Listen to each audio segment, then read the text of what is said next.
जय हिंद बेटा। आज अपना अध्याय है भारतेंदु हरिश्चंद्र। सबसे पहले इनका परिचय देखते हैं। भारतेंदु हरिश्चंद्र का जन्म 1850 ईस्वी में काशी के एक प्रतिष्ठित और धनी परिवार में हुआ था। इनके पिता श्री गोपाल चंद्र भी हिंदी के अच्छे कवि थे। भारतेंदु जी के बाल्यकाल में ही उनके पिता का असामयिक निधन हो गया था और वे उस विपुल संपत्ति के एकमात्र उत्तराधिकारी थे। उन्होंने अपनी संपत्ति लोक सेवा और साहित्य सेवा के कार्यों में लगा दी। जो कुछ भी धन संपत्ति थी वो लोगों की सेवा करने में और साहित्य साधना के अंदर इन्होंने लगा दी। उनके द्वारा स्थापित किया हुआ हाई स्कूल अब बनारस में हरिश्चंद्र कॉलेज के नाम से चल रहा है। ये जन्म से ही कुशाग्र बुद्धि और प्रतिभाशाली थे। कविता करने का शौक उन्हें बचपन से ही था और 16 वर्ष की आयु होने पर तो उन्होंने एक ग्रंथ रचना आरंभ कर दी थी और लगभग 35 वर्ष की अल्प आयु में ही यानी 1885 ईस्वी में इनका निधन हो गया। इन 35 वर्ष की इनकी अवस्था रही और इन 35 वर्षों में इन्होंने बहुत कुछ लिखा है। भारतेंदु को वर्तमान हिंदी गद्य का प्रवर्तक माना जाता है। हिंदी गद्य का विकास इनके काल में हुआ है, इनके समय में ही हुआ है। भाषा और साहित्य दोनों पर उनका स्थायी प्रभाव पड़ा है। उन्होंने गद्य की भाषा को परिमार्जित कर यानी शुद्ध कर उसे मधुर और स्वच्छ बनाया। वे सुधारवादी थे, समाज में परिवर्तन लाने के वो पक्षधर थे। प्राचीन और नवीन का सामंजस्य भारतेंदु जी की सबसे बड़ी विशेषता रही है। इनकी भाषा में संस्कृत के तद्भव शब्दों की बहुतायता है। लोकोक्तियाँ और मुहावरों के प्रयोग से उनकी भाषा में और भी सुंदरता आ गई है। स्थान स्थान पर रोचकता बढ़ाने के लिए उन्होंने हास्य और व्यंग्य के प्रयोग भी किए हैं।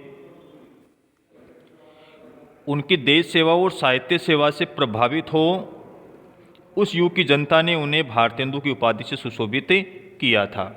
वैसे इनका नाम हरिश्चंद्र था, भारतेंदु की तो उनको क्या दी गई थी, उपाधि दी गई थी। इन्होंने कवि वचन सुधा, हरिश्चंद्र मैगनीज पत्रिकाओं का संपादन किया।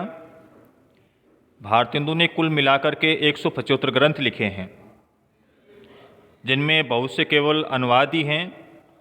इनके द्वारा लिखे गए नाटकों का हिंदी संसार में बड़ा आदर है। उनमें वैदे की हिंसा हिंसा न भवती, कर्पूर मंजरी, सत्य हरिश्चंद्र, चंद्रावली नाटिका, भारत दुर्दशा, अंधेर नगरी, नील देवी, मुद्रा राक्षस आदि प्रसिद्ध हैं। यहाँ पर उनका एक निबंध है, एक अद्भुत अपूर्व स्वप्न। प्रस्तुत निबंध भारतेंदु जी की विनोद प्रिय प्रवृत्ति का प्रतिनिधि उदाहरण है। इसमें उन्होंने तत्कालीन समाज का एक व्यंग्यपूर्ण चित्र अपनी हास्य व्यंग्यात्मक शैली में प्रस्तुत किया है। संसार में प्रत्येक मनुष्य अपने यश के लिए क्या क्या प्रयत्न करता है कि मेरे मरने के बाद भी मेरा नाम रहे, इसके लिए मनुष्य जीवित रहते अनेक प्रकार के कार्य करता है। वह अपना नाम अमर करने के लिए किस प्रकार लालायित रहता है, यही इस पाठ का वर्ण्य विषय है, इसकी विशेषता है। समाज धर्मांधता, स्वार्थपरता तथा अंग्रेजी शासन की अत्याचारपूर्ण नीति से किस प्रकार जर्जरित हमारा समाज हो गया था तथा शिक्षा के पवित्र क्षेत्र में भी लोग क्या सोचते थे, शिक्षा को भी क्या बना लिया था, व्यवसाय बना लिया था, स्वार्थ का धंधा बना लिया था। इन बातों का व्यंग्य में चित्र यहाँ प्रस्तुत किया गया है। आज रात्रि को पर्यंक पर जाते ही आंख लग गई। पर्यंक का मतलब पलंग पर। सोते में सोचता क्या हूँ कि इस चलायमान शरीर का कुछ भी ठिकाना नहीं है। हमारा शरीर है वो एक पानी का बुलबुला है, कभी भी समाप्त हो सकता है। इस संसार में नाम स्थिर रखने की कोई युक्ति निकल आए तो अच्छा है कि मरने के बाद भी लोग हमें याद रखें। ऐसा कोई उपाय निकल जाए तो अच्छा है, क्योंकि यहाँ की रीति देख मुझे पूरा विश्वास होता है कि इस चपल जीवन का क्षण भर का भी भरोसा नहीं है। ऐसा कहा भी है, श्वास श्वास पर हरि भजो वृथा श्वास न खोई, कि हमेशा ईश्वर का भजन करना चाहिए, ईश्वर की स्तुति करनी चाहिए, व्यर्थ के अंदर अपने जीवन को बर्बाद नहीं करना चाहिए। न जाने या श्वास को आवन होए न होए, कि एक श्वास के बाद में दूसरी श्वास आएगी या नहीं आएगी इसका भी पता नहीं है। देखो समय सागर में एक दिन सब संसार अवश्य मग्न हो जाएगा, सृष्टि प्रलय हो जाएगी। कालवश शशि सूर्य भी नष्ट हो जाएंगे, चंद्रमा और सूर्य भी नष्ट हो जाएंगे। आकाश में तारे भी कुछ काल पीछे दृष्टि नहीं आएंगे, तारे भी दिखाई नहीं देंगे। केवल कीर्ति कमल संसार सरोवर में रहे व न रहे, और सब तो एक तप्त तवे की बूंद पर बैठे हुए हैं। गर्म तवे पर जिस प्रकार पानी की बूंद कुछ समय रहती है फिर नष्ट हो जाती है, इस हेतु बहुत काल तक सोच समझ प्रथम ये विचार किया कि कोई देवालय बना करके छोड़ दो। सबसे पहले लेखक के मन में किसका विचार आया? अपना नाम अमर करने के लिए देवालय बनाने का, यानी मंदिर बनाने का, कि कोई मंदिर बना जाऊं तो मेरे मरने के बाद शायद लोग मुझे याद रखें। परंतु थोड़ी देर में ही समझ में आ गया कि इन दिनों की सभ्यता के अनुसार इससे बड़ी कोई मूर्खता नहीं है। और ये तो मुझे भली बात ही मालूम है कि यही अंग्रेजी शिक्षा रही तो मंदिर की ओर मुख फेर कर भी कोई नहीं देखेगा, कि अगर इसी प्रकार की अंग्रेजी शिक्षा आगे भी रही तो कोई मंदिरों की तरफ देखेगा भी नहीं। अर्थात कहने का मतलब ये है कि मंदिर बनवाने से कभी नाम अमर नहीं होगा। इस कारण विचार का परित्याग करना पड़ा, छोड़ दिया विचार को। फिर पड़े पड़े पुस्तक रचने की सूझी कि कोई अच्छी सी किताब लिख के चला जाऊं, परंतु इस विचार में भी कांटे निकल आए, मुसीबतें आ गई, क्योंकि बनाने की देर नहीं होगी कि कीट किरकीट काट कर आधी से अधिक निकल जाएंगे, खा जाएंगे उसको। यश के स्थान पर शुद्ध अपयश प्राप्त होगा। जब पूरी किताब पढ़ने को नहीं मिलेगी तो गालियां देंगे लोग। जब देखो कि अब टूटे फूटे विचारों से काम नहीं चलेगा, कुछ अच्छा सोचना चाहिए, तब लाडली नींद को 2 रात पड़ोसियों के घर भेज आंख बंद करे भगवान शिव की सी समाधि लगा गया। सोचने में व्यस्त हो गया कि मुझे ऐसा कौन सा काम करना चाहिए कि जिसके द्वारा मेरा नाम हमेशा हमेशा अमर रहे। यहाँ तक कि 61 या 51 वर्ष उसी ध्यान में बीत गए। बहुत देर तक मैं सोचता रहा। अंत को एक मित्र के बल से अति उत्तम बात की पूंछ हाथ में पड़ गई। कोई विचार मुझे मिला। स्वप्न में ही प्रभात होते ही पाठशाला बनाने का विचार दृढ़ किया। अंतिम विचार किसका आया कि मुझे क्या बनानी चाहिए? एक पाठशाला बनानी चाहिए, विद्यालय बना जाऊंगा तो मेरे मरने के बाद भी लोग मुझे याद रखेंगे। परंतु जब थैली में हाथ डाला तो केवल 11 गाड़ी मोहरें निकली, पैसा नहीं था। अब विचार तो कर लिया विद्यालय बनाने का। अब विद्यालय बनाने में क्या चाहिए? पैसा चाहिए, लेकिन पैसा उसके पास इतना था नहीं।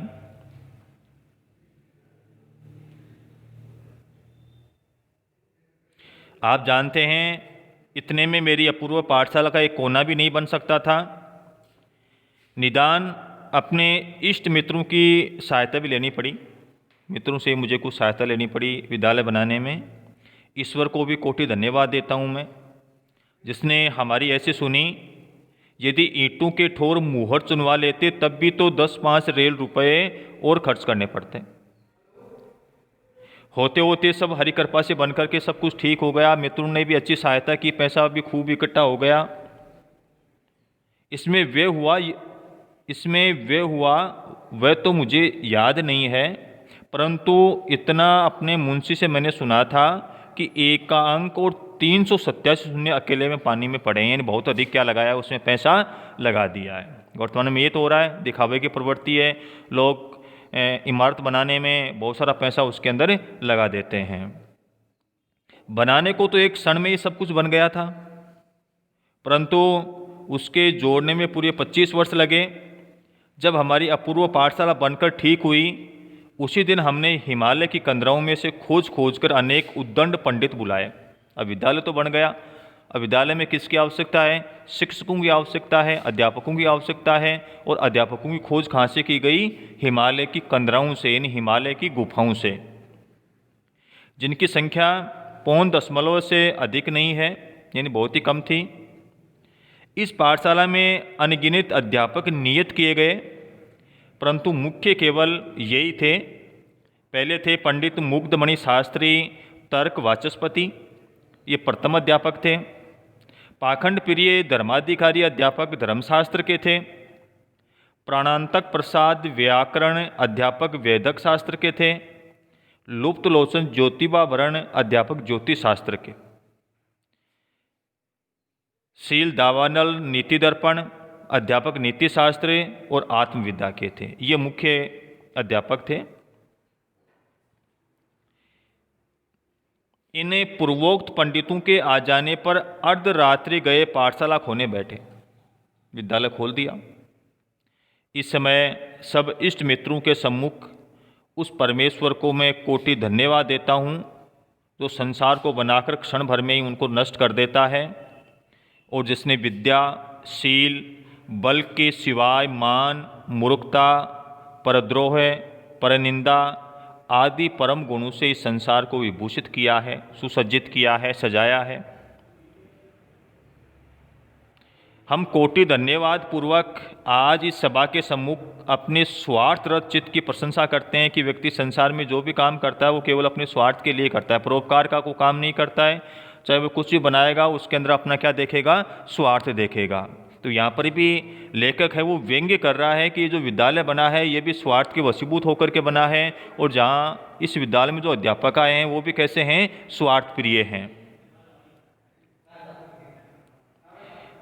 जिसके प्रभाव से ऐसे उत्तम विद्यालय की नींव पड़ी, उस ईश्वर को ही ये स्वीकार था कि हमारा इस पृथ्वी पर कुछ नाम रहे।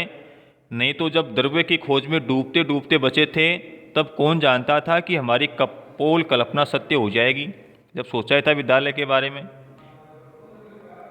परंतु ईश्वर के अनुग्रह से, ईश्वर की कृपा से हमारे सब संकट दूर हुए, और अंत समय हमारी जो अभिलाषा थी वो पूर्ण हो गई विद्यालय बनाने की। हम अपने इष्ट मित्रों की सहायता को भी नहीं भूलेंगे कि जिनकी कृपा से इतना द्रव्य हाथ आया, द्रव्य का मतलब पैसा, कि पाठशाला का सब खर्च चला गया और 10-5 पीढ़ी तक हमारी संतान के लिए भी बचा रहा, इतना हमारे पास बच भी गया। हमारे पुत्र परिवार के लोग चैन से हाथ पर हाथ धरे बैठे रहे, यानी केवल आलस्य से प्रमाद में पड़े रहे, कोई काम नहीं करें।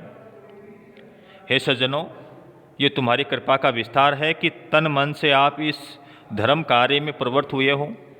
यानी इसको धर्म का कार्य बताया है, लेकिन ये व्यंग्य है, ऐसा धर्म का कार्य नहीं है। नहीं तो मैं 2 हाथ पैर वाला बेचारा मनुष्य आपके आगे कौन कीड़ा था जो ऐसे दुष्कर कर्म को मैं कर लेता। या तो घर की केवल मूछें थी, घर के अंदर कुछ भी नहीं था। कुछ में कुछ गंगाजल काम आपकी कृपा से भली भांति हो गया। मैं आज के दिन को नित्यता का प्रथम दिन मानता हूँ, जो औरों को अनेक साधनों से भी मिलना दुर्लभ है। धन्य है उस परमात्मा को जिसने हमारे यश के ढेढ़े अंकुर फिर हरे कर दिए। हे सज्जन शुभ चिंतकों, संसार में अनेक पाठशालाएँ हुई होंगी, पर भगवान की कृपा से जो सकल पूर्ण कामधेनु ये पाठशाला है, वैसे अचरज नहीं कि आपने इस जन्म में भी कहीं देखी और सुनी हो। होनहार बलवान है, नहीं तो कलिकाल में ऐसी पाठशाला का बनना बहुत ही कठिन है। देखिए, ये हम लोगों के भाग्य का उदय है कि ये महामुनि मुग्धमणि शास्त्री बिना प्रयास हाथ लग गए, जिनको सतयुग के आदि में इंद्र अपनी पाठशाला के निर्मित समुद्र, वन, जंगलों में खोजता फिरा, अंत को हार मान बृहस्पति को रखना पड़ा। हम फिर भी कहते हैं कि हमारे भाग्य की महिमा ही थी कि ये पंडित राज मृगयाशील स्वान के मुख में शशि के धोखे बद्रिकाश्रम की एक कंदरा के अंदर हमें पड़े हुए मिले थे, कि जो व्यक्ति हमेशा स्वार्थ के बारे में सोचता है, दूसरों से गणना करता है, दूसरों से ईर्ष्या करता है, ऐसे लोग धीरे धीरे समाज में अधिक बढ़ने लग गए हैं। इनकी बुद्धि और विद्या की प्रशंसा करने में सरस्वती भी लजाती है, इतने बड़बोले होते हैं ये। इसमें संदेह नहीं कि इनके थोड़े से परिश्रम से ही पंडित मूर्ख और अबोध पंडित हो जाएंगे। वो इस प्रकार अपने ज्ञान का बखान करते हैं या इस प्रकार से ढिंडोरा पीटते हैं कि मानो उनके अंदर बहुत अधिक ज्ञान हो और उनके ज्ञान को सुन करके ही कोई मूर्ख व्यक्ति वो महान पंडित बन सकता है। हे मित्र, मेरे निकट जो महाशय बैठे हैं उनका नाम है पाखंड प्रिय, केवल दिखावा करने वाला, यानी व्यंग्य के रूप में बता रही हैं सारी चीज़ें। ये केवल दिखावा पसंद है, बनावटी इसकी दुनिया है। किसी समय इस देश में इसकी बड़ी मान्यता थी, दिखावा करने वाले लोगों की। सब स्त्री पुरुषों को उन्होंने मोह रखा था, परंतु अब कालचक्र के मारे अंग्रेजी पढ़े हिंदुस्तानियों ने इनकी बड़ी दुर्दशा की है, क्योंकि पहले लोग अधिकतर अनपढ़ हुआ करते थे और अनपढ़ लोग इस प्रकार के व्यक्तियों के चक्कर में झांसे में फंस जाया करते थे। लेकिन अब धीरे धीरे शिक्षा का प्रसार हुआ है तो इन लोगों की बड़ी दुर्दशा हो रही है।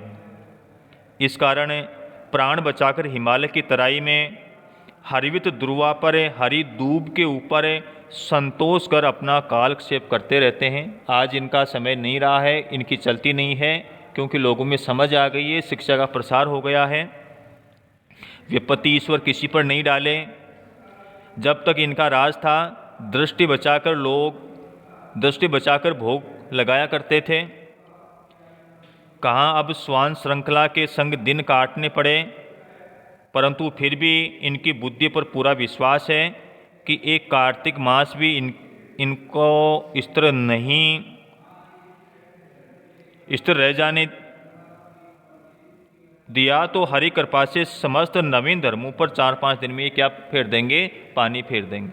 अगर दोबारा से इनको ऐसा काम करने का मौका मिल जाए तो बहुत ही कम समय में ये किए कराए काम को भी नष्ट कर देते हैं, किए कराए काम पर भी पानी फेर देते हैं। इनसे भिन्न पंडित प्राणांतक प्रसाद भी प्रशंसनीय पुरुष हैं। अब एक एक जो आचार्य थे उनकी विशेषता बता रहा है। अब इनकी क्या विशेषता है कि जब तक इस घट में प्राण है तब तक न किसी पर इनकी प्रशंसा बन पड़ी है और न बन पड़ेगी। ऐसे व्यक्ति हुआ करते थे जो चाहे सामने वाला व्यक्ति कितना भी अच्छा काम करे लेकिन कभी भी वो उसके काम की प्रशंसा नहीं करते थे, यानी वो हमेशा ही दूसरों से जला करते थे, ईर्ष्या किया करते थे। ये महावेद के नाम से इस संसार में विख्यात हैं। चिकित्सा में ऐसे कुशल की चिता पर चढ़ते चढ़ते रोगी इनके उपकार का गुण नहीं भूलता। कितना ही रोग से पीड़ित क्यों न हो, क्षण भर में स्वर्ग के सुख को प्राप्त हो जाता है। वो इस प्रकार से वो उसकी प्रशंसा करके और उसको स्वर्ग का सा आनंद उसको दिला देते हैं। बाद में उसके पीछे से उसकी बुराई करते हैं, निंदा करते हैं। जब तक औष दिन नहीं देते केवल उसी समय तक प्राणी के संसारी व्यथा लगी रहती है। आप लोग कुछ काल की अपेक्षा कीजिए, इनकी चिकित्सा और चतुराई अपने आप प्रकट हो जाएगी। यद्यपि आपके अमूल्य समय में बाधा हुई, परंतु ये भी स्वदेश की भलाई का काम था। इस हेतु आप आतुर न होजिए और शेष अध्यापकों की अमृतमय जीवन कहानी को भी सुनिए। अगले पंडित हैं लुप्त लोचन ज्योतिबा वर्ण, बड़े ही उद्दंड पंडित हैं। ज्योतिष विद्या में अति कुशल हैं।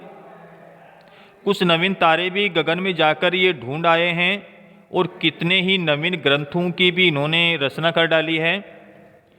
उनमें से तामीरा मकरालय प्रसिद्ध और प्रशंसनीय है। यद्यपि इनको विशेष दृष्टि नहीं आता, परंतु तारे इनकी आंखों में भली भांति बैठ गए हैं। ये अपने आप को इतने बड़े ज्योतिषाचार्य मानते हैं कि ये तारों का चमकना भी वो बता सकते हैं। भविष्य में तुम्हारे साथ क्या होगा, तुम्हारा जीवन कैसा होगा, आदि बातें वो बता सकते हैं। इस प्रकार केवल वो डींगे हाँकते हैं। रहे पंडित शील, दावानल, नीति दर्पण, इनके गुण अपार हैं। समय थोड़ा है, इस हेतु थोड़ा सा आप लोगों के आगे इनका वर्णन किया जाता है। ये माँ से बाल ब्रह्मचारी हैं। अपनी आयु भर नीति शास्त्र पढ़ते और पढ़ाते रहे। इनसे नीति तो बहुत से महात्माओं ने पढ़ी थी, परंतु वेणु, बाणासुर, रावण, दुर्योधन, शिशुपाल, कंस आदि इनके मुख्य शिष्य थे। ये सारे के सारे बुरे कर्म करने वाले लोग थे, वो इनके शिष्य थे। यानी इनसे ज्ञान प्राप्त कर व्यक्ति इनके तरह बन जाता है, राक्षस बन जाता है। और अब भी कोई कठिन काम जाकर पड़ता है तो अंग्रेजी न्यायालय भी इनकी अनुमति लेकर के आगे बढ़ते हैं। हम अपने भाग्य को कहाँ तक सराएं, ऐसा तो संयोग इस संसार में परम दुर्लभ है।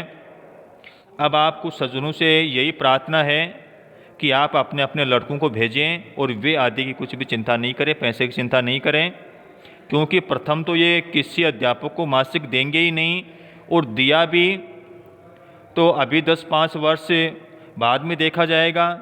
यदि हमको भोजन की श्रद्धा हुई तो भोजन का बंधान बांध देंगे, नहीं तो यही नियत कर दिया जाएगा कि जो पाठशाला संबंधी द्रव्य हो उसका वो सब मिलकर के न्याय कर लिया करें, अलग अलग ही उसको बांट लिया करें। ये इसके शब्दार्थ और प्रश्न है। भारतेंदु हरिश्चंद्र का जन्म स्थान कहाँ था? काशी में। पर्यंक शब्द का अर्थ क्या होता है? पलंग। लेखक के मन में प्रथम विचार किसका आया था? देवालय बनाने का, यानी मंदिर बनाने का। उदंड पंडित कहाँ से बुलाए गए थे?